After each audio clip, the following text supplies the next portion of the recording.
Hello, everyone. Welcome to the Test Reading Club live session. Today, we are reading extracts written by Suniti Namjoshi. Suniti Namjoshi, born in Mumbai, is a poet and a fabulist. She has written many collections of fables, poetry, and novels. Her works often challenge the prejudices such as racism, sexism, and homophobia. Today, through the Test Reading Club, we are reading some fables from Feminist Fables book by Suniti Namjoshi. So here we go. Hello everyone, I'm Anjali Mishra. I'm going to read the fable from the Panchtantra. In the holy city of Benares, there lived a Brahmin who, as he walked by the riverbank, watching the crows floating downstream, feeding on the remains of half-burned corpses, consoled himself thus. It is true that I'm poor, but I'm a Brahmin. It is true that I have no sons, but I, myself, am indisputably a male. I shall return to the temple and pray to Lord Vishnu to grant me a son. He went off to the temple, and Lord Vishnu listened, and Lord Vishnu complied. But whether through absent mindedness or whether for some other more abstruse reason, he gave him a daughter. The Brahmin was disappointed. When the child was old enough, he called her to him and delivered himself thus: I am a Brahmin, you are my daughter. I had hoped for a son. No matter, I will teach you what I know, and when you are able, we will both meditate and seek guidance.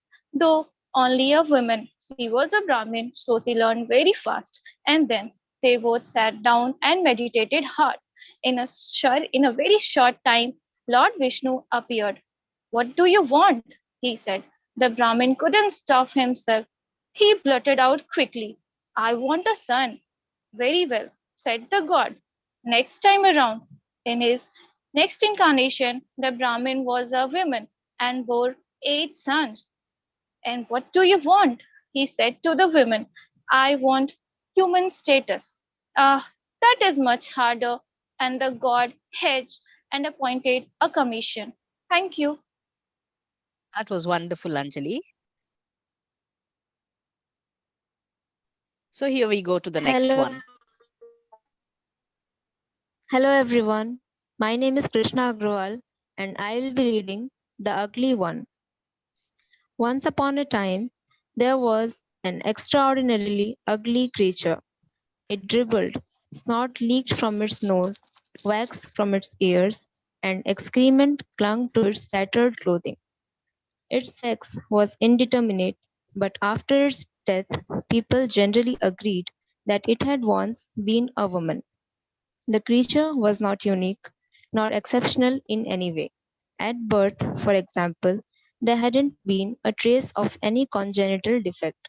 But as time went on, she had tended to generate such extremes of disgust that, wholly without effort, she had in the end acquired a certain status. For doctors and psychiatrists, she was the unhealthy aberration. For hardworking men, she was the spectre of failure. For young boys and princelings, she was the object of scorn. And for many little girls and women also, she was the object of ridicule.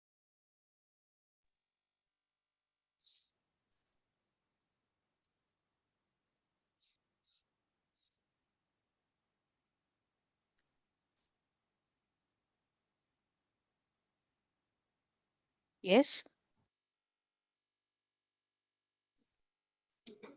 Ma'am, shall I start read, And, ma'am? and for many little girls and women also, she was wholly non existent, except when they suffered from hideous nightmares. In brief, for people in general, she became the living example of what they most genuinely did not want to become. Had she been poor, they would not be poor. Had she been starving, they would eat well. Had she been stupid, they would be cultured. Had she been a drudge, they would have leisure. Unfortunately, these noble aspirations created problems. Not all could have leisure. Not all could eat well, but that didn't matter. The values remained. Moral, even the lowliest creatures serves humanity indeed. She serves and serves. Thank you, Krishna. Yes, over to the next reader. Hi, ma'am. This is Jocelyn. I'm going to read The Female Swan. And there was a duckling who aspired to be a swan. She worked very hard, studied the history and the literature of swans, the growth of their swanhood, their hopes and ideas, and their time honored customs. In the end, even the swan acknowledged that this duck had rendered them as a signal service. They threw a banquet, no duck invites, and gave her a paper which stated clearly that thereafter she would be honored swan. She was highly gratified, as were some of the ducks who began to feel that there was hope for them. Others just laughed. A duck is a duck, they said, and ought not to aspire to be a swan. A duck, by definition, is inferior to swans. This seemed to so evident that they forget the matter and peddled off. But there were some still others who were angered by this. Those that do not do not think, they said, but as for they learn one, she's betrayed us as a swan. This too seemed evident. They turned to Anderson. Well, he said, there are great many ducks and great many duck ponds, but they didn't. But that didn't help. So he tried again. The thing is, he said, you are beginning to question the nature of ducks and the value of swans. Yes, they said. We know, they say, but where will it end? I don't know, said Anderson. You are learning to fashion your own fables. Thank you, ma'am. That was wonderful. Yes. Over to the next one. Can you all see my screen? The reading material? The Ma'am, secret screen is visible, but the reading material is not visible. Okay.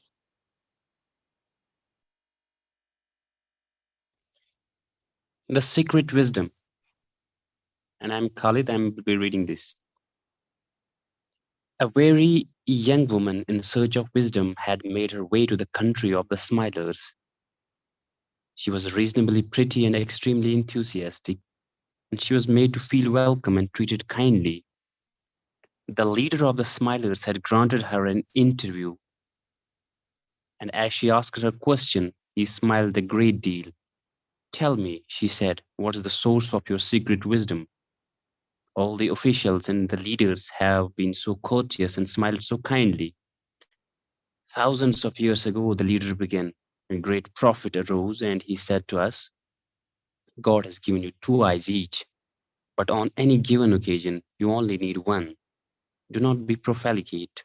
Oh, my people, use your eyes one at a time. We took his teaching to heart and refined upon it, and that's why, my dear, we are so extremely happy. I don't understand. Well, when I look at you, I use my right eye, but for that beggar woman there, and he glanced through the window, I use my left one. The sight is not pleasing, and I use it infrequently. And when you listen to me, my right ear only.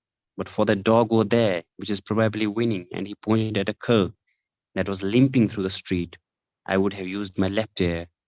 And he tapped his ear and smiled charmingly. Do you use earplugs? Oh no, he said. It's a matter of training. Refreshments were brought. As she nibbled at a sandwich, she said very earnestly, could I learn to do it? I don't see why not, the leader replied. Have another sandwich. They were made especially. Who made them? The servant who brought them. What servant? I didn't notice. My dear, said the leader, don't worry about it. You have a natural talent for our native discipline. You need no training. She was extremely pleased and smiled brilliantly. That was wonderful, Khalid. Yes, moving to the next reader.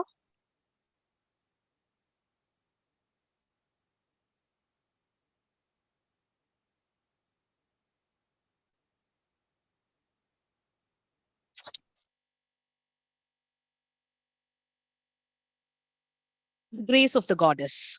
A very high minded child, she went to the forest and prayed to the goddess. The goddess appeared. She explained her grief. People are starving, she told the goddess.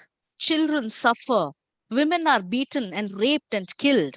Men are crippled, and the weak are punished because they are weak. There is evil in this world. It cannot go on. You must do something. All right, said the goddess. Your life for another's. Give up your life, and I'll make quite sure that one human being is quite all right.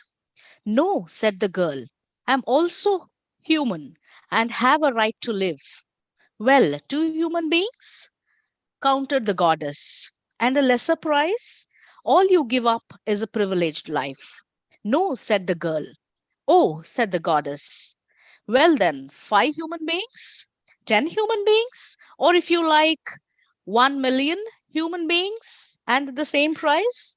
The girl hesitated. Then she said to the goddess, You're mocking me. Yes, said the goddess. Live with it and lead your life. Yes, over to the next one. Next reader. Good afternoon, everyone. This is Kamalsli Mishra, and I'm going to read Swayamvara from Panchatantra. Once upon a time, there was a little princess who was good at whistling. Don't whistle, said her mother. Don't whistle, said her father. But the child was good at it, and it went on whistling. Years went by, and she became a woman. By this time, she whistled beautifully. Her parents grieved. What man will marry a whistling woman? Said her mother dolefully. Well, said her father, we will have to make the best of it. I will offer half my kingdom and the princess in marriage to any man who can beat her at whistling. The king's offer was duly proclaimed, and soon the palace was jammed and with suitors whistling. It was very noisy. Most were terrible and a few were good, but the princess was better and beat them easily. The king was displeased, but the princess said, Never mind, father, now let me set a test and perhaps some good will come of it. Then she turned to the suitors. Do you acknowledge that you were beaten fairly? No, they all roared, all except one. We think it was magic or some sort of trick. But one said, Yes, yes, he said, I was beaten fairly. The princess smiled, and turning to her father, she pointed to this man. If he will have me, she said, I will marry him. Thank you. Thank you, Kamal Silai. Yes, over to the last reader.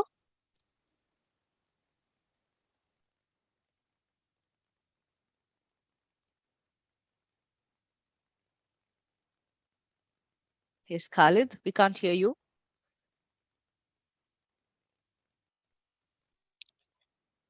The woman who lived on the beach.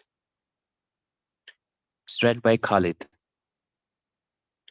The women who lived on the beach noticed that over the period of time, the sea had been creeping closer and closer, and that by now it was dabbling into the bottom of her garden.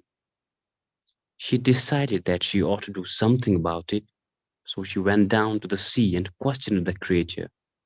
I'm in love, was the answer. Nonsense, said the woman. Not nonsense, said the sea.